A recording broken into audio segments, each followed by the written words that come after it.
In the bustling riverside town of Kelwyn, where cobblestone streets echoed with laughter and the scent of fresh bread drifted through open windows, lived a boy named Riven. He was 16, bright, gentle, and unusually observant. Riven had a deep love for books, for nature, and for the quiet corners of life that others often missed. But though his heart was kind, his days were not always easy. Riven had recently moved in with his grandfather, a retired school teacher named Alder, after his parents left for work overseas. Alder's home was small but cozy, with walls lined in faded books and a back garden blooming with life. Riven quickly found comfort there, except for one thing. School was harsh. Though Kelwyn was known for its charm, the local school had its shadows. Chief among them was a boy named Desric, confident, popular, and always surrounded by a group of eager followers. Desric made it his mission to mock anything he didn't understand, and Riven, with his quiet nature and vintage clothes, was an easy target. "Hey, garden boy," Desric called one day, snatching the poetry book from Riven's hands in the hallway. "Planning to talk to flowers again?" The others laughed. Riven said nothing. He simply reached for the book, only for Desric to toss it down the corridor. Riven walked over, picked it up without a word, and walked away. At home that evening, Alder noticed the stiffness in his grandson's shoulders. Over tea, he asked gently, "Was it Desric again?" Riven nodded, eyes on the floor. "I don't understand," he murmured. "Why do people like him get to ruin someone's day without consequence?" Alder leaned back, folding his hands. "Come," he said, "I want to show you something." They stepped into the garden. Moonlight bathed the roses, lilacs, and ivy-covered trellis in silver. Near the far end stood 3 large pots, one filled with spring water, one with cloudy pond water, and one with thick black ink. Alder plucked a pure white lotus from a nearby bush and handed it to Riven. "Dip it in the first pot." The flower came out untouched, its petals gleaming. "Now the second." The flower emerged speckled with grime. The third. This time the petals turned dark, nearly black. "What does this show?" Alder asked. Riven frowned. "That the flower changed depending on where it was placed." "Exactly. This flower is like your mind. The water, those are the people you let close to your spirit. Some cleanse you, some dirty you, some leave stains that last." Riven nodded slowly. "But what if I can't avoid the dirty water?" he asked. Alder's eyes sparkled.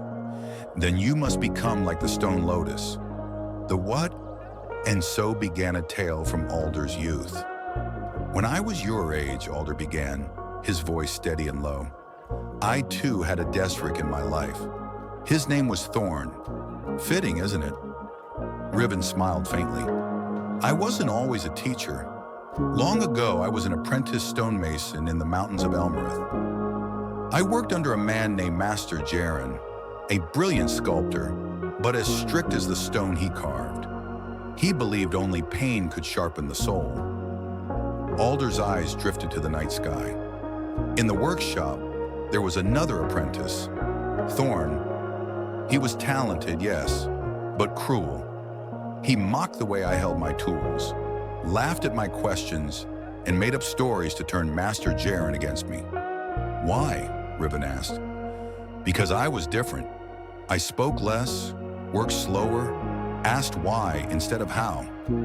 People like Thorn, like Desric, they're afraid of those who don't fit their mold." "So what did you do?" "I almost left," Alder said quietly. "But one evening, Master Jaren called me aside. He pointed to a block of black marble no one had touched in years. 'Make something from this,' he said. 'Anything, but make it mean something.' I spent weeks working on that block. Every day, Thorn whispered behind me, 'Waste of time. Too soft for stonework. You'll never be anything.' I heard every word, and every word I let fall like dust. Not because I was brave, but because I was tired of giving him power." Riven leaned in. "What did you carve?" "A lotus," Alder said, his smile returning. Not from wood, not from clay, but from the hardest marble I could find, a lotus that could not be stained. Riven's eyes widened. The stone lotus. I placed it in a basin of ink. The ink slid off.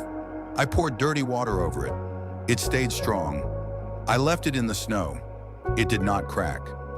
When Master Jaren saw it, he didn't say a word, but he kept it on his desk for the rest of his life. Riven looked back at the pots, then at his grandfather. You see, boy, Alder said, you cannot always escape the thorns of this world, but you can choose what you become in their presence. You can be the flower that wilts, or the lotus carved from stone. The next morning, Riven walked to school with a different air. He wasn't faster, louder, or more confident, but something inside him had shifted, like a door quietly closed on fear. In his backpack was a small carving knife his grandfather had given him, and a piece of river stone he picked up on the way. Desric was waiting. As Riven approached his locker, Desric leaned against it, twirling a pen with his usual smirk. Morning, garden boy. Ready to read poetry to the birds again? Riven opened his locker calmly, placing his books inside. Oh, come on, Desric pushed. What, the plants taught you how to ignore people now? Riven turned, met his gaze, and said, No, but they taught me not to waste sunlight on shadows. The hallway fell silent. Even Desric looked momentarily stunned. Riven didn't wait for a reaction.